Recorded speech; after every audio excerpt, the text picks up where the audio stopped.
Hi friends, welcome to our YouTube channel daily deets. ఈరోజు మనం ఈ వీడియోలో పచ్చి కొబ్బరితో లడ్డూలు ఏ విధంగా తయారు చేయాలి అనేది చూసేద్దాం.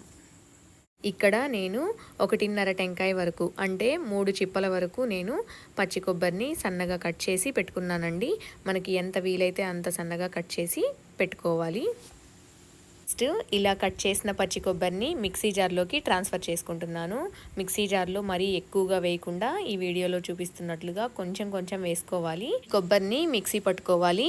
మధ్య మధ్యలో ఇలా ఈ వీడియోలో చూపిస్తున్న విధంగా తీసి కలుపుకుంటూ పలుకులు లేకుండా మరీ మెత్తగా కాకుండా మిక్సీ పట్టుకోవాలి.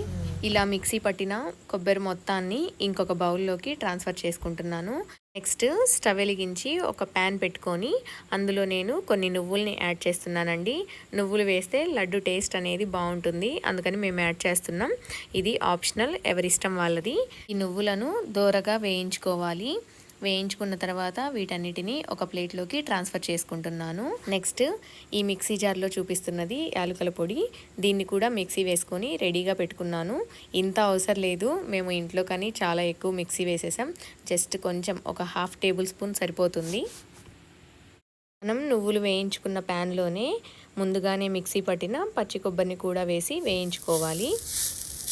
ఈ కొబ్బరి అనేది మరీ ఎక్కువగా కలర్ మారేంత వరకు వేయించాల్సిన అవసరం లేదు, జస్ట్ లైట్గా ఫ్రై చేసుకుంటే సరిపోతుంది. ఇలా వేయించుకున్న పచ్చి కొబ్బరిని ఇంకొక బౌల్లోకి ట్రాన్స్ఫర్ చేసుకుంటున్నాను. మరలా అదే ప్యాన్లో ఆల్రెడీ తురిమి పెట్టుకున్న బెల్లాన్ని యాడ్ చేస్తున్నాను.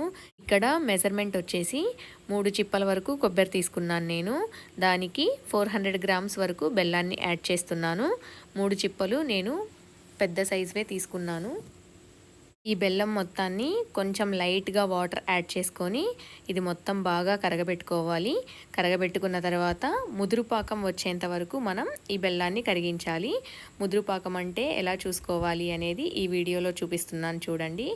ఇంకొక బౌల్లో వాటర్ తీసుకొని అందులో మనం కరగబెట్టిన బెల్లాన్ని యాడ్ చేసుకొని ఇలా చేత్తో ప్రెస్ చేసినప్పుడు కొంచెం రౌండ్ అవుతూ కొంచెం గట్టిగా అయిపోతుంది వెంటనే, అది ముదురు పాకం. విధంగా పాకం వచ్చిన తర్వాత మనం ఆల్రెడీ వేయించి పెట్టుకున్న పచ్చి కొబ్బరిని ఈ పాకంలోకి యాడ్ చేసుకోవాలి. యాడ్ చేసుకుంటూ ఒకేసారి గరిటెతో కలబెట్టుకుంటూ ఉండాలి. బెల్లం పాకంలో ఈ పచ్చి కొబ్బరి మొత్తం బాగా కలిసే విధంగా కలబెట్టుకోవాలి. నెక్స్ట్ ఇందులోకి ముందుగానే మనం రెడీ చేసి పెట్టుకున్న ఇలాచీ పౌడర్ని అలాగే నువ్వుల్ని కూడా వేయించి పెట్టుకున్నాం కదండి, ఆ నువ్వుల్ని కూడా ఇందులోకి యాడ్ చేస్తున్నాను. ఈ నువ్వులు ఇలాచీ పౌడర్ కూడా మనకి కొబ్బరిలో బాగా కలిసే విధంగా ఈవెన్గా కలబెట్టుకోవాలండి. నెక్స్ట్ టేస్ట్ కోసం కొంచెం ఘీని కూడా యాడ్ చేస్తున్నాను. ఘీ యాడ్ చేసుకోవడం వల్ల టేస్ట్ అనేది చాలా బాగుంటుంది. ఘీ కూడా పచ్చి కొబ్బరి మొత్తానికి బాగా పట్టే విధంగా కలబెట్టుకోవాలి. నెక్స్ట్ స్టవ్ని లో ఫ్లేమ్లో అడ్జస్ట్ చేసుకొని ఇది మొత్తం రౌండ్స్ చేయడానికి వచ్చేంత వరకు మనం వేయించుకుంటూ ఉండాలి. మధ్య మధ్యలో కలుపుకుంటూ ఈ విధంగా అడుగంటకుండా చూసుకోవాలి. ఇలా వేయించుకున్న తర్వాత మనం కొంచెం కొబ్బరిని తీసుకొని ఇలా రౌండ్గా చేయాలి. ఈ వీడియోలో చూపిస్తున్నట్లుగా మీకు రౌండ్ కానీ అయినట్లయితే కొబ్బరిని ఇంకా స్టవ్ ఆఫ్ చేసేసుకోవచ్చు. రౌండ్ కాలేదు అనంటే ఇంకా మనం ఇంకొంచెం సేపు స్టవ్ మీద పెట్టి ఉడికించుకోవాలి.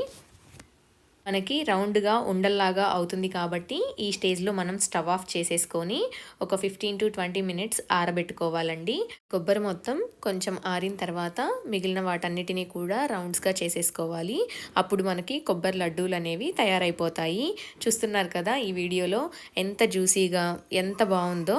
సో మీరు కూడా ఇదే ప్రాసెస్లో ట్రై చేసి మీకు ఏ విధంగా వచ్చింది అనేది నాకు కమెంట్ రూపంలో తెలియజేయండి. మీకు కనుక ఈ వీడియో నచ్చినట్లయితే లైక్ చేయండి. మీకు ఇన్ఫర్మేటివ్గా అనిపించినట్లయితే షేర్ చేయండి. ఫైనల్లీ సబ్స్క్రైబ్ చేయడం మర్చిపోకండి. Thank you.